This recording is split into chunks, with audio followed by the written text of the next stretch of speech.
kita dapat sekali lagi uh, kali siri kedua kita bersiaran kali kedua ni, insyaAllah. Yang pertama 2 minggu lepas, di mana pada malam ni kita akan cuba menerangkan, Prof Mus akan menerangkan balik akan apa tentang keistimewaan habat ini ataupun bersodak. Prof Mus merupakan seorang pakar farmakologi dan toksikologis. Farmakologi ni semua doktor yang nak jadi doktor ni kena belajar farmakologi. Jadi kena menghadap Prof Mus lah kalau di UM dulu. Dan toksikologis yang sangat dikenali lah, sama ada di Malaysia, di mana beliau sebagai panel untuk food security dan toksikologi di Malaysia, dan juga di international ya. Bertahun beliau telah menjadi panel kepada food security dan toksikologi di WHO dan international insya-Allah. Jadi tak perlu diperkenalkan dengan panjang lebar, telah pun terkenal insya-Allah. Alhamdulillah. Saya nak share screen sebentar sebelum kita mulakan, sebelum kita berikan kepada Pak Humus insya-Allah. Jadi pada malam ni kita akan bincangkan satu tajuk yang sangat penting bagi kita, iaitu tentang hadis Nabi Sallam yang bermaksud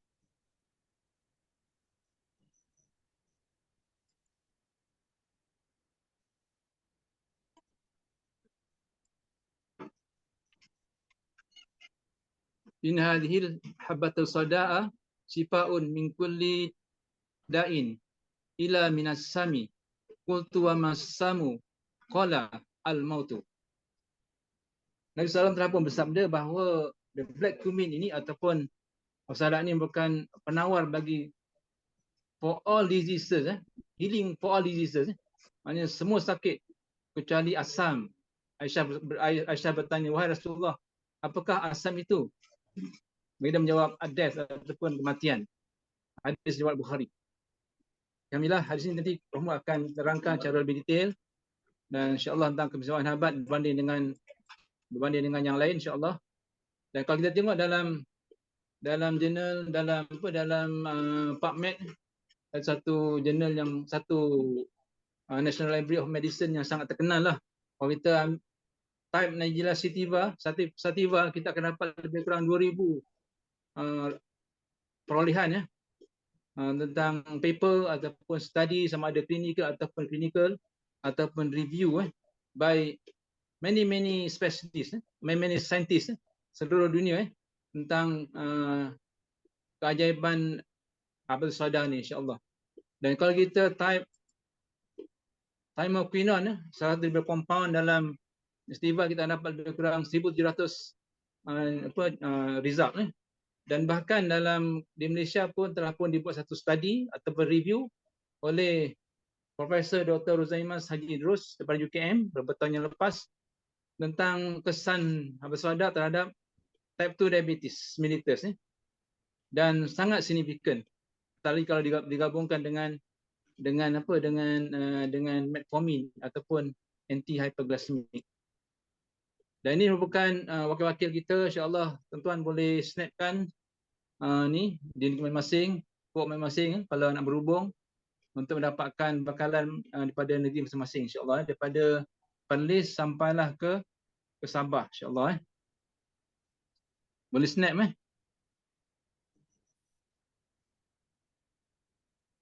Malam ni kita akan membawa juga testimoni pengguna selepas penyampaian Prof Mus, iaitu pada Wan Sabadia Said. Kemudian kita akan adakan sesi soal jawab insya-Allah. Seterusnya saya menyerahkan mikrofon ni kepada Prof Mustafa Ali Muhammad tentang habat. Silakan Prof Mus. Okey, terima kasih Dr. Arbain. Assalamualaikum warahmatullahi wabarakatuh. Okey, saya tak boleh share screen. Kena benarkan saya share screen. Okey. Belah sana. Okey, Muaz. Mas? Um,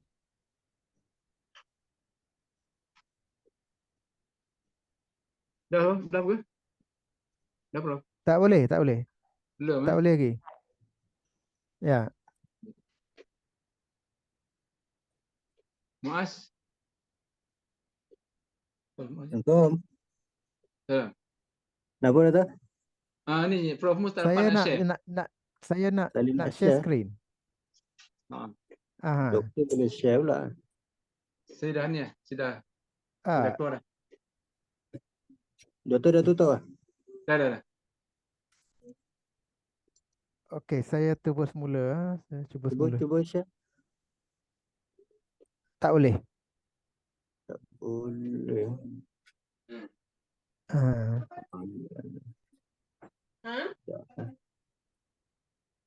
Dah. okey.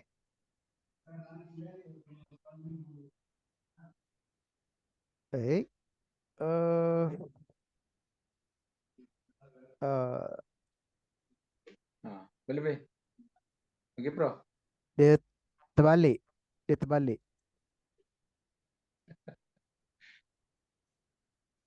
Dia start dari belakang.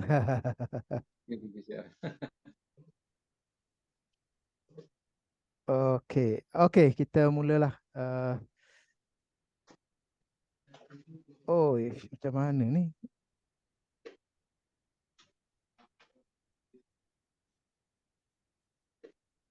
Hmm.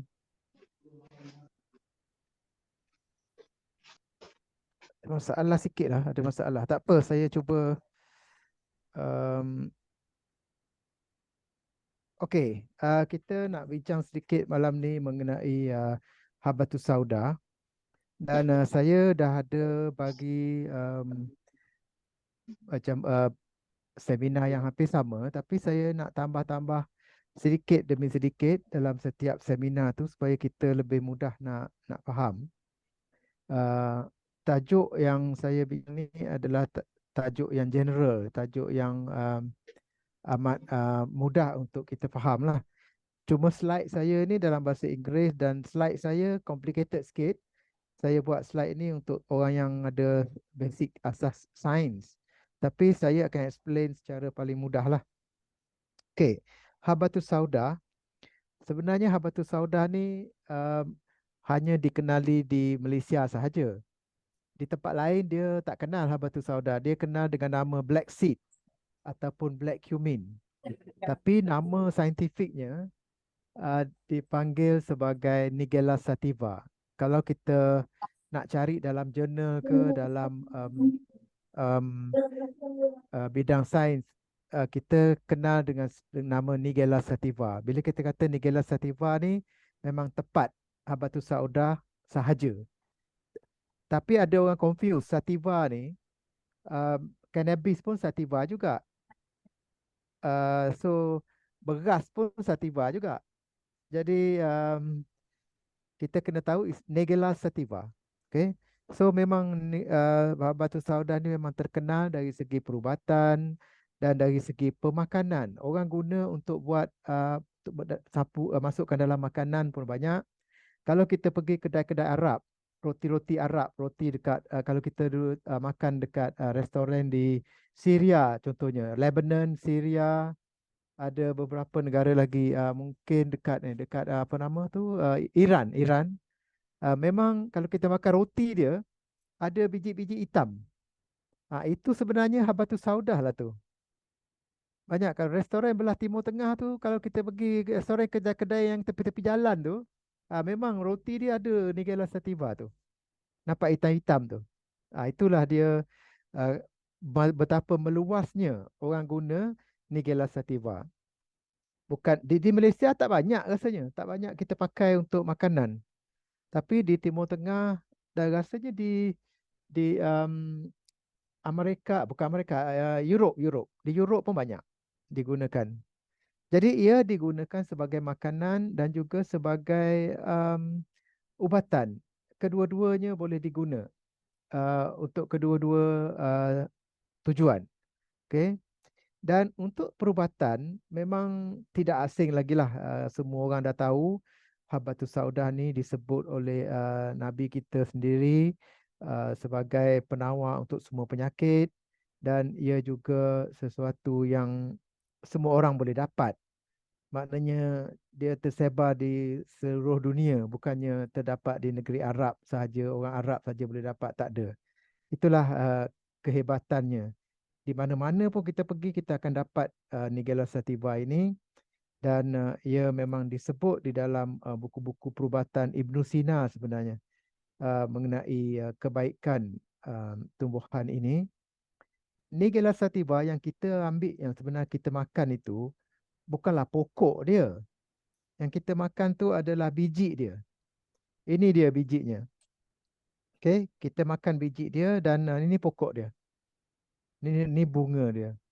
Jadi inilah yang kita ambil, yang kita guna untuk buat habat. Okey. Dan kita dapati bahawa kegunaannya memang banyak. Okey, dalam perubatan tradisional memang dikatakan diguna untuk macam-macam penyakit. Tidak heranlah macam Nabi kita kata baik untuk semua penyakit kecuali asam, dan asam tu kematian. Memang ia banyak kegunaannya. Dan di antaranya ialah dia memang antioksidan yang kuat. Dia melindungi hepa, melindungi hati. Jarang ada pokok-pokok ataupun tumbuhan yang boleh melindungi hati kita, hepa kita. Dan dia boleh membersihkan hepa daripada bahan-bahan toksik. Dia juga menghalang inflamasi. Saya akan cerita sekejap lagi apa dia inflamasi. Dia juga mengawal sistem imun. Sistem imun kita adalah di antara sistem yang paling penting dalam badan kita. Kalau sistem imun kita remah, masalahlah kita. Macam-macam penyakit akan melanda. Dia juga mengawal kolesterol, diabetes. Saya rasa ada orang tak off dia punya mic tu, dia punya mikrofon. Minta tolong mute lah semua. Saya tak nampak siapa yang on ni. Okey, untuk batuk, untuk rhinitis, resdung, halitosis, bau mulut yang tak wangi. Dia juga sebagai antiviral. Saya akan cerita kejap lagi apa kita boleh buat untuk pandemik yang akan datang ni dengan menggunakan habat. Okey, habat mungkin menjadi penyelamat kepada kita jika pandemik kedua ni melanda sekali lagi, kita perlu bersedia. Okey. Dan habat juga ataupun Habbatus Saudah ni juga adalah pembekal tenaga yang kuat. Siapa-siapa yang pernah makan habat ni, mungkin dia tak perasan, tenaga dia lebih sikit. Dia tidak tidur banyak, tidak mengantuk. Cuba tengok, cuba perhatikan. Dan dia mengawal tekanan darah, dia juga mengawal pembekuan darah. Banyak. Jadi apa yang penting di dalam itu ialah bahan yang dipanggil thymoquinone. Okay, thymoquinone inilah bahan penting. Satu daripada bahan penting. Dia ada banyak, saya akan tunjuk kejap lagi. Banyak bahan dalam tu. Tapi yang penting di antaranya thymoquinone. Dan thymoquinone ni banyak fungsi-fungsinya. Dan dia juga sebab satu daripada bahan, satu-satunya bahan semula jadi yang diketahui oleh manusia yang boleh block spike protein dalam coronavirus tu. Satu-satunya. Yang lain semua buatan manusia. Macam ivermectin tu buatan manusia. Dan ubat-ubat yang dibuat oleh Pfizer pun buatan manusia. Thymoquinone satu-satunya bahan semula jadi yang ada dalam tumbuhan. Kita tak payah buat apa-apa, kita makan aja, dia ada benda tu. Jadi inilah yang memang menakjubkan. Satu-satunya. Tak ada bahan lain lagi yang boleh block spike protein ini yang wujud secara semula jadi. Itulah ajaibnya pokok yang kita panggil Habbatus Saudah ni. Dia juga mempunyai kesan antiviral, tak kuat sangat. Antiviral ni maknanya dia boleh bunuh virus. Tapi kesannya tidak kuat lah. Kalau kita nak harapkan Habbatus Saudah untuk bunuh virus, mungkin tidak begitu berkesan sangat. Tapi dia membantu. Okey, dia membantu. Maknanya penting jugalah kerana dia boleh bantu untuk kurangkan jumlah virus tu. Dan minyak habatus sauda ni mempunyai banyak kandungan, macam-macam kandungan dalam minyak. Ada sedikit thymoquinone tapi tak banyak. Jadi kalau siapa-siapa yang ambil minyak habatus sauda, dia tidak akan dapat habatus sauda sepenuhnya. Okey, tak sama dengan kita memakan habatus sauda. Bila kita ambil minyak, kita mungkin dapat lebih kurang 30% sahaja kandungan habatus sauda. Sebenarnya di seluruh dunia ni, kebanyakan orang ambil minyak dia. Kebanyakan orang makan minum minyak habatus sauda. Dari dulu lagi orang minum minyak dia. Sesudu lah, 2 sudu lah. Tapi mereka tak tahu bahawa minyak itu hanya mengandungi sebahagian sahaja kandungan habatus sauda. Dia tidak mengandungi kandungan habatus sauda yang lengkap. Sebab itu bila kita ambil minyak dia, kita rasa sihat sikit tapi tak ada kekuatan yang 100%. Kita tak dapat kebaikan ataupun penyembuhan sepenuhnya. Inilah sejak zaman berzaman manusia mengamalkan amalan memakan habatus sauda, mengambil minyak habatus sauda, tapi tidak mendapat kesan-kesan yang sepenuhnya daripada habatus sauda. Inilah silapnya sebenarnya. Kita tidak dapat mencari bagaimana nak ambil habatus sauda tu supaya kita dapat habatus sauda yang lengkap. Okey. Ini dia habatus sauda. Kandungan dia, di antara kandungan habatus sauda, kita ada thymoquinone, dithymoquinone, thymohydroquinone. Okey, kalau kita tengok quinone sahaja, thymoquinone ni larut dalam minyak. Jadi kalau kita makan minyak dia, kita dapat thymoquinone sedikit. Tapi kita tak dapat ini, dithymoquinone, thymohydroquinone tak dapat. Sebab dia larut dalam air, dia tak larut dalam minyak. Lepas tu kita ada nigelidine, nigelisin. Yang ini cukup bagus untuk anti-kanser. Okay, kalau kita ada kanser, inilah dia ubat yang baik. Dan juga untuk COVID. Tapi ini tidak ada dalam minyak. Okay, bahan-bahan ini tidak akan larut dalam minyak. Dia hanya ada dalam bahagian yang ada air. Okay, so sebab itu kita tak dapat kesan ini. Niacinamide juga untuk antivirus dan sedikit untuk inflamasi. Jadi kalau kita makan minyak habatus sauda, kita tak dapat sembuhkan inflamasi sepenuhnya. Tak cukup. Okey. Okey, terpenoid ni semua ada dalam minyak. Okey, kalau kita ambil minyak habatus sauda, kita akan dapat semua benda-benda ni. Yang terpenoid ni. Dia ni berbau bau macam minyak cat kapak. Bau dia harum dan dia kalau kita sapu dia sejuk je kat badan. Itu terpenoid nama dia. Bahan-bahan ni banyak. Semuanya ini ada dalam minyak habatus sauda. Tapi yang lain ni tak ada. Okey, itulah dia perbezaan yang ketara. Okey, inilah saya jelaskan lebih detail. Okey, ada orang ambil biji dia. Ini biji dia. Biji ini amat keras. Keras dan kalau kita kunyah, kita tidak akan dapat hancurkan sepenuhnya. Zaman Nabi dulu, dia ambil biji ni. Tapi zaman Nabi, penyakit tak banyak. Kalau dia ambil sikit pun, dah cukup untuk kegunaan badan.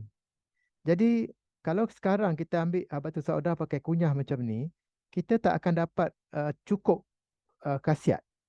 Jadi, tidak akan sempurna juga. Jadi, inilah punca-punca kenapa sejak zaman berzaman, bertahun-tahun, beberapa tamadun pun telah berlalu, habatus sauda ini masih kekal di tahap yang lama, di mana kita dapat sedikit kebaikan. Banyak orang kata dia bagus untuk ini, tapi tidak dapat menyembuhkan sepenuhnya. Itulah dia standard yang ada pada masa kini pada habatus sauda. Dia bagus tapi tidak menonjol kebaikannya. Hanya bagus sahaja. Okay. Jadi itulah punca-puncanya dan kita tahu dalam habatus sauda untuk bahagian yang larut dalam minyak ada benda lain, yang larut dalam air ada benda lain. Dan satu daripada bahan yang amat baik untuk kesihatan ia dipanggil alkaloid. Alkaloid ini satu kumpulan bahan-bahan semula jadi macam morfin, heroin semula jadilah, morfin, codeine, itu semua dipanggil alkaloid. Jadi alkaloid ini adalah semula jadi daripada tumbuhan. Sebenarnya ubat kanser yang paling lama di dunia sebenarnya asalnya daripada pokok kemunting Cina. Kita semua pernah tengok pokok kemunting Cina. Dalam pokok kemunting Cina tu ada wincristin, ada winblastin. Winblastin ni adalah contoh sebatian yang dipanggil alkaloid. Okey, dipanggil alkaloid. Winblastin ini adalah mula-mula sekali orang jumpa ubat kanser. Okey, itulah permulaan ubat kanser di dunia ini. Winblastin, dia proses, Mak Saleh buat. Jadilah dalam kapsul tu wincristin dengan winblastin diguna untuk kanser. Tapi kita dalam Habatus Sauda kita ada juga isoquinolone alkaloid. Jadi berbeza daripada winblastin tu. Dalam pokok lain tak ada. Okay? Dan kita ada beberapa jenis lagi alkaloid lain. Kita ada juga satu saponin. Saponin ini dipanggil alpha-hedrin. Okey, ini dia. Alpha-hedrin. Inilah bahan anti-kanser yang paling kuat di dalam Habatus Sauda. Okay? Bahan inilah yang menyembuhkan kanser. Dan bahan ini tidak akan terdapat dalam minyak. Sebab dia saponin. Saponin ini dia tak larut dalam minyak. Dia larut dalam air sahaja. Kalau kita ambil Habatus Sauda ini, kita letak air sedikit, kita kocak. Bila kita kocak air tu, dia akan berbuih dan buih itu tidak pecah selama lebih kurang 15 minit, 20 minit. Itulah menandakan dia ada saponin. Okay, itulah dia alpha-hedrin. Alpha-hedrin inilah bahan anti-kanser yang cukup kuat. Okay, terdapat dalam Habatus Sauda. Semuanya ini kita dapat kaji, kita dapat asingkan sebatian-sebatian ini, kita dapat cek betul ke dia punya molecular weight, dia punya property semua tu. Kita dah kaji semua, kita dah tahu bentuk struktur dia. So, kita juga kaji biji Habatus Sauda tu mengikut umur. Kalau biji itu muda, tak banyak sebatian. Biji yang tua sahaja yang mengandungi banyak sebatian. Jadi semua kajian ini telah pun dibuat. Kita bukan mimpi-mimpi dan buat habat untuk orang makan. Tak ada. Kajian-kajiannya ada. Telah dikaji dan telah diterbitkan juga. Okay, ini dia kajian bahan